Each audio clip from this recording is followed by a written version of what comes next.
Speaking of fireworks and the celebration, when they go boom, many of our pets end up shaking and whimpering and hiding under the bed.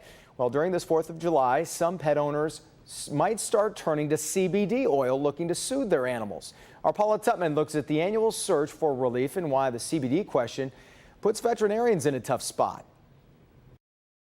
You know, when you are compassionate to animals and your animal suffers, hey, Oscar, where are you going?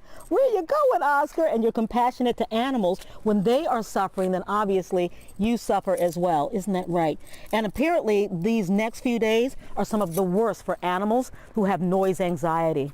We've entered one of the toughest stretches for anxious animals, according to Dr. Christina Yee of Goodison Veterinary Clinic in Rochester. You know, the period in which people have fireworks and can't wait to set them off.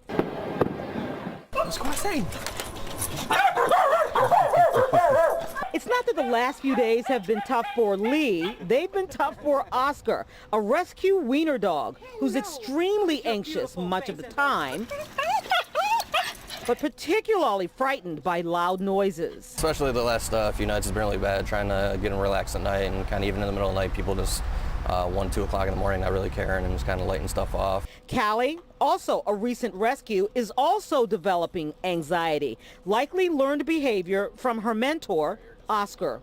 Wiener dog she's got is probably the one that's more high anxiety. Lots of noises, kind of gets shakes, tremors, stuff like that.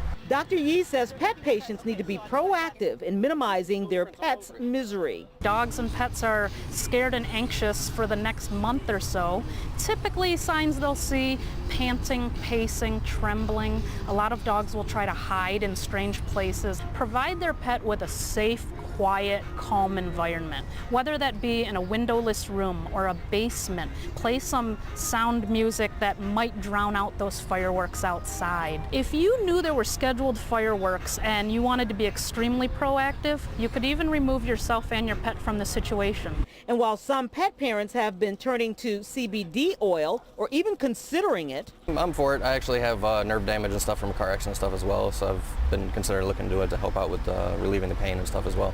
Dr. Yee says the laws governing vets and their discussions with their parents regarding CBD oil haven't caught up with the hype.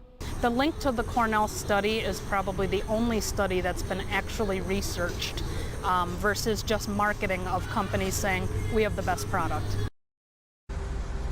Yeah, you know, let's go back to that CBD oil thing, because that really is a hot topic right now for humans and for pets. So let's talk about the pets.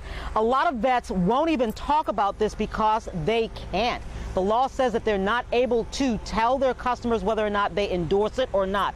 So what they really want pet parents to do is inform themselves. And that was that link that Dr. Yee was talking about. That Cornell study gives real information because it is the only actual study that takes a look at different kinds of oils. We're going to put a link on it on all of our social media platforms so you can find it yourself. Again, you put vets in a bad position because they can't talk about this oil, but they can send you to resources so you can find out about it yourself until the legislation catches up with the substance. Jason? Yeah, that's really unfortunate that they can't talk openly about that, Paula. Did you get any sense, by the way, I wonder as a dog owner, are there any adverse reactions that dogs might have from this? She can't tell me. Oh, she can't talk. And you know what? You're right. Because it is unfortunate. Because I said, well, you know, I mean, as a pet owner, I'd kind of like to know. Can you tell me, is it bad? Can you tell me, are there some brands that are better? And she said, by law, she can't discuss it. That is what it is. But go to that link that we're putting on our social media platform, and that might be able to give you some information. Absolutely. Hopefully people will check that out. All right, Paula, very interesting. Thanks, Paula.